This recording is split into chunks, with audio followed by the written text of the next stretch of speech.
Assalamualaikum warahmatullahi wabarakatuh.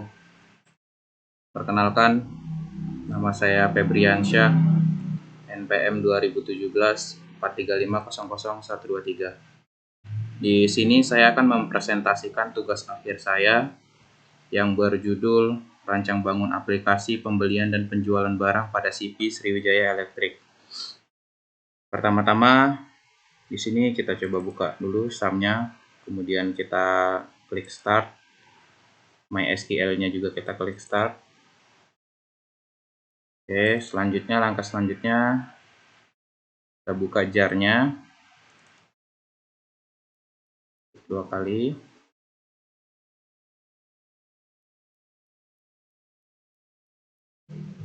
Oke, ini tampilan awal dari aplikasi rancang bangun aplikasi pembelian dan penjualan barang pada CP Sriwijaya Elektrik.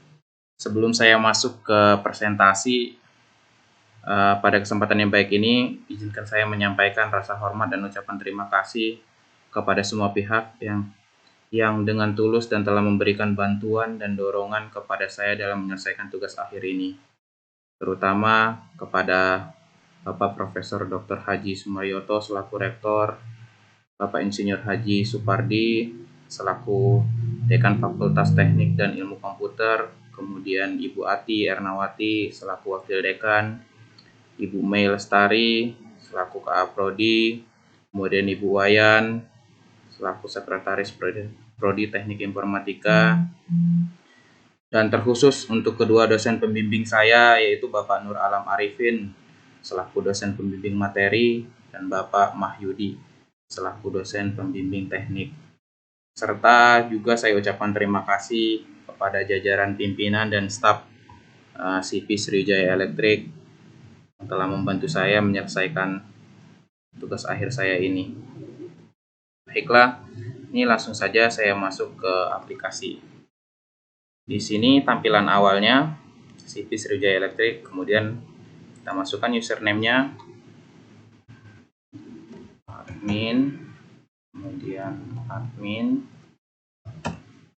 langsung klik login.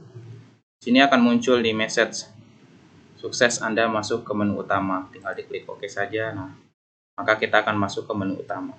Ini merupakan tampilan menu utama. Di sini ada beberapa tabelnya, ada file, input, transaksi, master, dan laporan. Ada tanggal, hari, tahun, dan waktu. Ini adalah judulnya CP Sriwijaya Elektrik, kemudian ini judulnya Rancang Bangun Aplikasi Pembelian dan Penjualan Barang pada CP Sriwijaya Elektrik. Nah, di sini saya akan menjelaskan satu persatu, mulai dari file. Nah, di sini fungsinya file ini nih, ketika kita klik file, itu akan muncul logout. Nah, ketika kita klik logout, maka dia akan kembali lagi ke awal. Kita coba lagi, masuk lagi.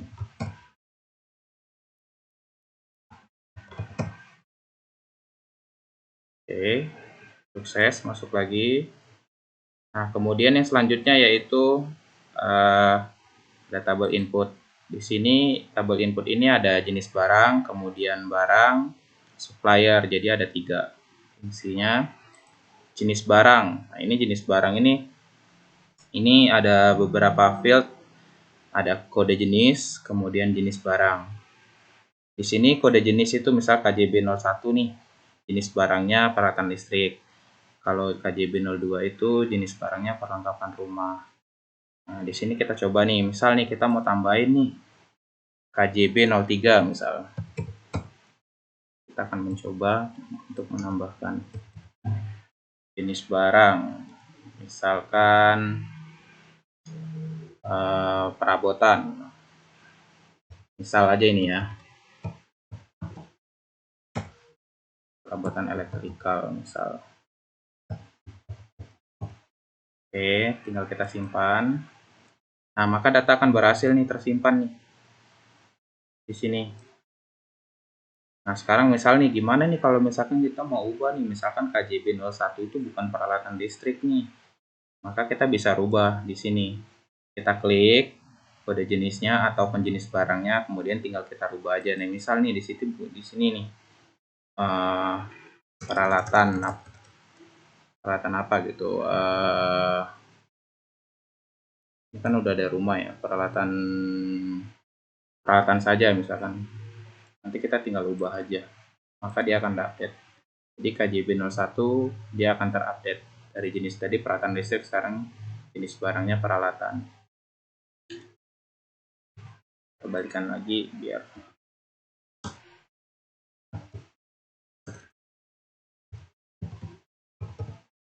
oke, kita ubah lagi. Nah sekarang misal kita mau hapus nih, misalkan ini si toko sudah tidak menjual lagi nih perabotan ini nih, KJB 03 nih. Kita klik kode jenisnya atau jenis barangnya, tinggal kita klik hapus, maka data akan terhapus. Ini ada ini nih apa, button batal. Ini fungsinya apa sih? Jadi ketika kita mengklik ini, misalkan nggak jadi nih, kita nggak jadi untuk mengedit, maka kita tinggal klik batal saja, maka dia akan kembali seperti semula atau bersih. Oke, sekarang jenis barangnya sudah. Sekarang kita masuk ke master barang. Oke, nah di sini ada fieldnya, itu ada kode barang, nama barang, kode jenis, harga beli, harga jual, stok gitu kan. Nah di sini sudah ada beberapa yang saya masukkan. Misalkan barang, ini ID-nya barang nih, ini ID-nya sama ID itu adalah kode barang. Misalkan barang 01 tuh, kalau 01 itu kan kabel misalkan, terus kodenya, nah ini kodenya di sini nih, KJB kan tadi apa, peralatan listrik kan. Kemudian ada harganya nih, harganya 143.500, harga jualnya 170.000. Kemudian stoknya nih ada 80. Atau kita mau tambahin aja nih, misal BRG 8 gitu kan.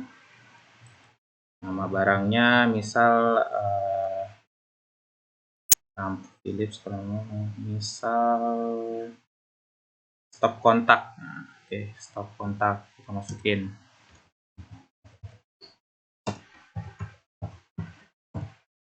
Kemudian kita pilih nih jenisnya. Stop kontak berarti kan 01 nih, peralatan listrik nih. Dia akan muncul nih otomatis nih kalau kita klik di sini nih. Peralatan listrik. Kemudian harga beli nih. Ini maksudnya harga beli, kita beli ini dari suppliernya berapa. Misalkan satu stop kontak itu harganya 4.000 misalkan. Terus kita jual 4.500 misalkan. Ini hanya percontohan saja sih. Misal kita beli berapa nih? Kita kan nggak punya stok nih di sini nih. Misal kita mau stok 50 gitu kan. Kita masukin aja, kemudian kita simpan di sini. Nah, dia akan muncul nih. Stop kontak, kemudian kode jenis barang, harga beli, kemudian ini harga jual, nanti kita jual, kemudian stoknya ada 50. Oke, sekarang misal nih, oh itu ternyata fitting harganya nggak segitu gitu. Kita mau ubah nih harganya nih. Tinggal kita klik ID barang yang mau kita rubah. Kemudian dia akan seperti ini. Nah, tinggal kita rubah nih. Misalkan bukan 12.000 kan harganya. 12.500 gitu. Oke, sekarang kita jual, harga jualnya tetap misalkan 13.000. Stoknya tetap. Tinggal kita update aja nih. Maka dia akan terupdate. Yang tadinya 12.000 kan sekarang jadi 12.500. Nah, ataupun nih sebaliknya nih, dari daftar nama barang ini ternyata nih kita lagi kosong nih, nggak jual gitu kan, lagi nggak ada stoknya nih di toko. Bisa kok kita hapus, misalkan apa nih, TV nih, atau ini stop kontak nih udah nggak ada nih, udah habis gitu kan stoknya di toko. Tinggal kita klik, kemudian kita hapus saja nih, pilih button hapus, tinggal oke. Maka tadi stop kontaknya akan hilang, akan terhapus. Ini juga sama sih sebenarnya fungsinya untuk yang batal. Misalkan kita tidak jadi mengubah ataupun mengupdate, tinggal kita klik batal aja, maka dia akan kembali. Oke, berikutnya kita masuk ke supplier. Nah, di sini kan kita beli nih, beli barang nih, CV ini kan ada beberapa supplier nih. Ini saya ambil 5 supplier. Nah, ini supplier, kemudian ada ID-nya, nama supplier, telepon, dan alamatnya. Misal, oh kita dapat nih supplier baru gitu kan. Tinggal kita tambahin aja sini. Misalkan kodenya SUP6 gitu kan.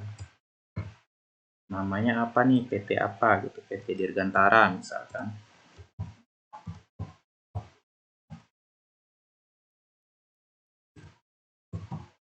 Terus nomor teleponnya 021 657 432 452. Alamat dengan Jakarta Selatan.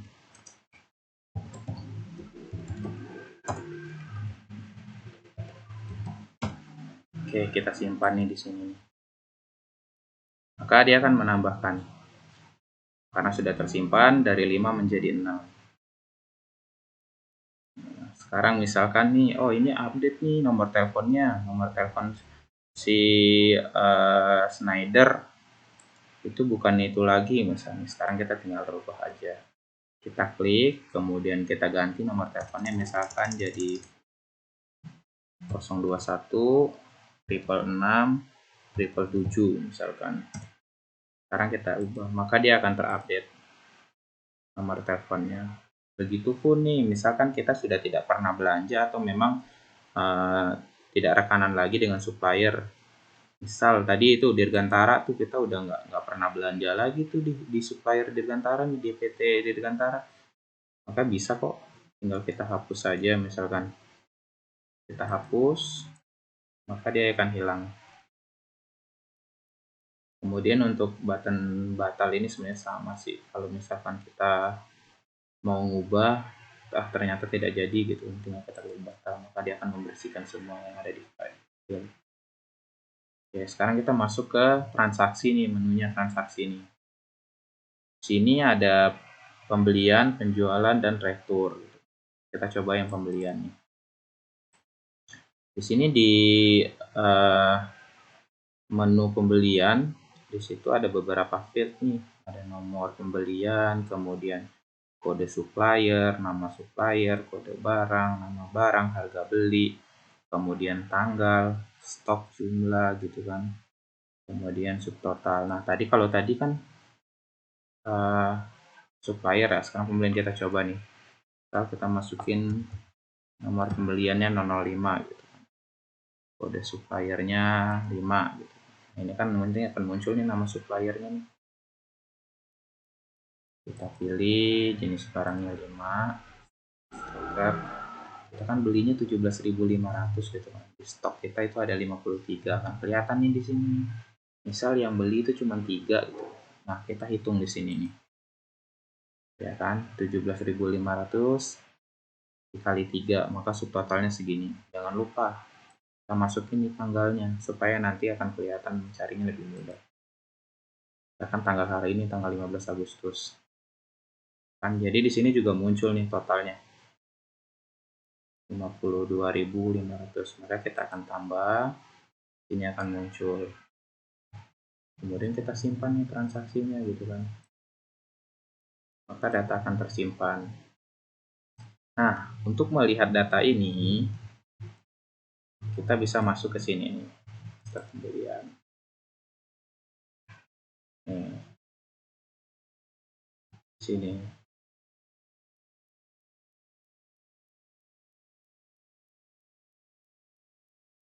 Masternya pembelian nih. Tadi 005 tanggal hari ini, PT-nya ini barangnya, kode barangnya 05, tadi itu 05 steker ya, 352.500. Bisa nih kita cari nih. Kalau misalkan nih kita mau koreksi sebelum kita cetak ke laporan, kita tinggal search aja. Tapi di sini cara mencarinya itu berdasarkan nomor pembelian atau nama supplier ya. Misal kita mau cari yang 00 berapa, 002 misalkan. Ada berapa sih transaksi gitu kan di 002 itu. Tinggal kita cari, oh nomor pembelian 02 itu ternyata ada 3 transaksi. Jadi ini nanti bisa kita sesuaikan sebelum kita mencetak laporan. Sekarang kita masuk ke tadi pembelian, sekarang penjualan nih. Nah, adapun di sini di master penjualannya ini kan nama penjualan, nomor penjualan. Kalau tadi pembelian, sekarang ini penjualan nih. Kemudian kode barang, nama barang, harga jual. Terus tanggal, stok, jumlah, dan subtotal. Kita coba nih, misal jualan 007, kode barangnya 07, misalkan itu kan kulkas nih yang kita jual nih, harganya itu 3.500.000. Kita di toko punya stok itu 15, tanggalnya tanggal hari ini. Kita mau jual 2, misalkan tinggal kita hitung aja, 2 dikali 3.500.000 kan 7 juta nih. Nah, ini kan terlalu bulat ya, nanti di sini akan kelihatan totalnya. Nah, misal nih dia bayar nih, sebenarnya sih ini nggak mungkin juga karena terlalu bulat 7 juta, karena kebetulan harganya bulat banget nih 3.500.000. Tapi nggak apa-apa, kita coba nih, di sini kita masukin misalkan 8 juta kan, biar bisa membuktikan nih. Nah, ini kan pembayarannya harusnya totalnya kan 7 juta ya, tapi ini si customer ngasih duitnya 8 juta nih, otomatis kan ada sisa nih 1 juta ya kan. Tapi ini sebenarnya kalau realnya nggak mungkin kayak gini, masa 7 juta orang ngasih duit 8 juta gitu kan. Tapi misal kalau harganya nggak segini nih, atau harganya ada sisanya gitu kan, jadi nanti si kasir pun gampang gitu, udah kelihatan di sini. Oh iya, dia harus kembaliin itu misalkan 1 juta, nah, kita tambahin aja, kemudian kita simpan transaksinya. Nah, dia nyimpannya di mana sih gitu kan, nanti kita bisa lihat di sini di master penjualan nih, akan kelihatan 007 tanggal barangnya 07 tadi kulkas kan, dia beli 2, itu totalnya 7 juta. Sama kalau kita mau mencari transaksi penjualan gitu, misalkan berdasarkan tanggal 15 itu ada berapa sih, kita tinggal search aja, masukin nomor penjualannya nomor 7 misalkan yang kita mau cari, atau kita mau cari 001 nih, nomor penjualan 1 gitu. Kita tinggal search, maka dia akan muncul nih, akan filter ya. Kita jadi bener nih, sebelum kita cetak laporan ternyata transaksinya bisa kita cocokkan terlebih dahulu gitu kan. Sekarang retur, kalau tadi pembelian dan penjualan, sekarang retur. Biasanya kan yang sering retur itu kayak lampu gitu kan. Ini form returnya nih, ada nomor retur, kemudian kode suppliernya, kode barang, nama barang, tanggal retur, nama supplier gitu kan, terus keterangan, terus jumlah nih, jumlah yang mau diretur. Kita coba fieldnya satu-satu. Misal kita mau retur 05 gitu kan, kode suppliernya 4 gitu kan, kita pilih nih barangnya, jangan, kalau lampu nih, biasanya kan lampu 04 itu kan suppliernya ini nih, si pihak Fit Sejahtera gitu kan. Tanggal returnya oke, kita masukin tanggal 16. Keterangan misal tidak menyala,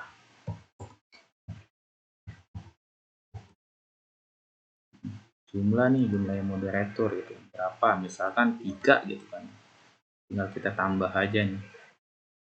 Nih akan muncul kode barang, terus nama barang yang mau diretur, keterangannya, terus kita simpan transaksinya, data berhasil tersimpan.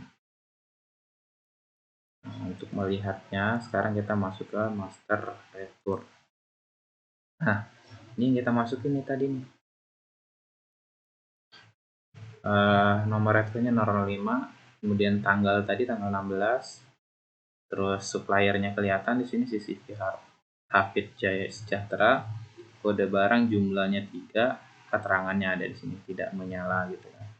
Sama sih di sini kita juga bisa mencari, misalkan nomor retur atau nama supplier gitu kan, tinggal kita masukin aja, pilih mau mencari dengan nomor atau dengan nama supplier. Misal kita cari nih 005 itu returnya apa sih, suppliernya siapa gitu, maka di sini akan kelihatan semua, mulai dari nomor retur, tanggalnya, supplier, barangnya apa, jumlahnya berapa, dan keterangannya apa gitu kan. Oke, sekarang kita masuk ke tahap akhir, yaitu laporan. Kita akan coba nih laporan barang.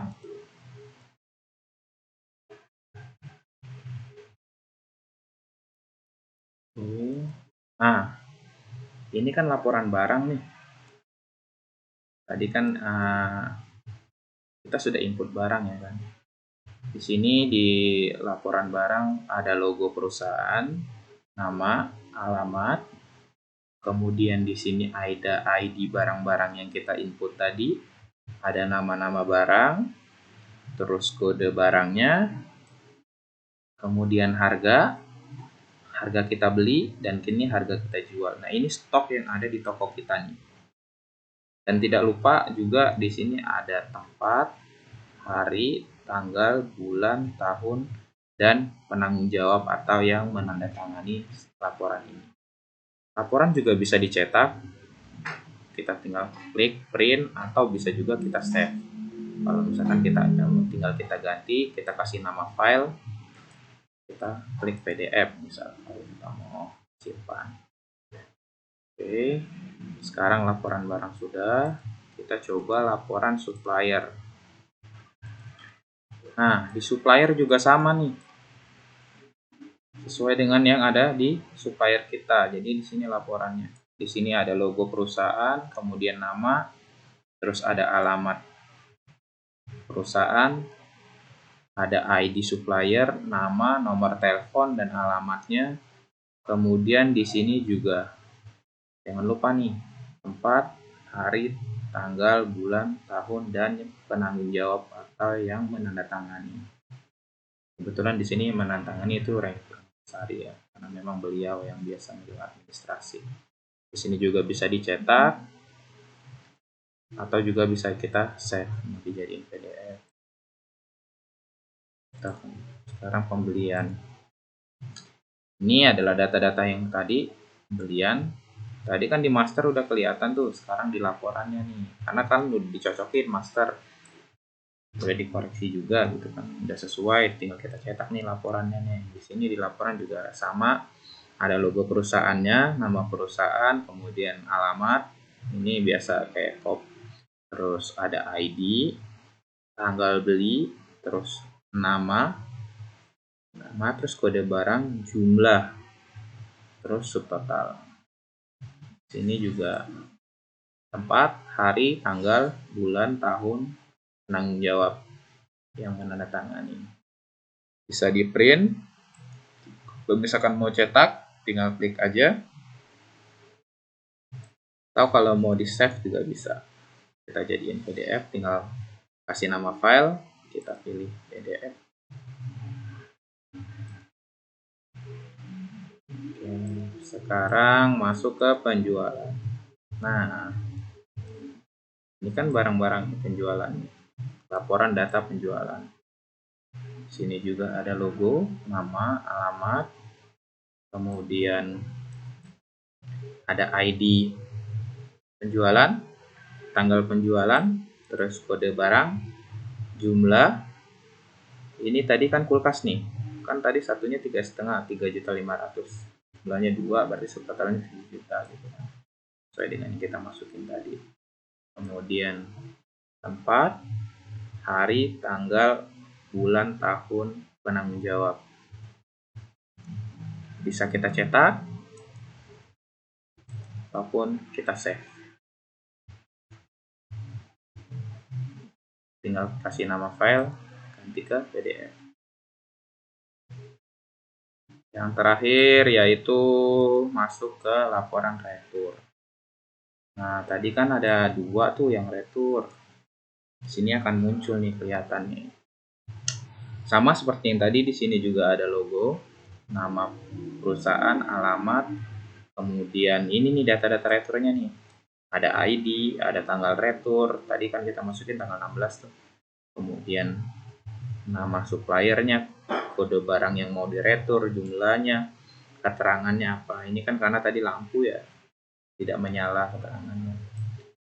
Di sini juga ada tempat, hari, tanggal, bulan, tahun, penanggung jawab yang menandatangani. Bisa kita cetak ataupun bisa kita save filenya. Tinggal kasih nama file, pilih PDF. Kalau misalkan kita mau cetak. Oke, itu adalah beberapa menu dan field yang ada di CV Sriwijaya Elektrik, ya, aplikasi pembelian dan penjualan barang. Mungkin cukup sekian. Sekali lagi saya ucapkan terima kasih kepada semua pihak yang tidak bisa disebutkan satu persatu yang telah mendukung saya menyelesaikan tugas akhir ini. Semoga bermanfaat buat saya dan perusahaan, tentunya ke depan saya agar bisa lebih berkembang lagi. Saya ucapkan wassalamualaikum warahmatullahi wabarakatuh.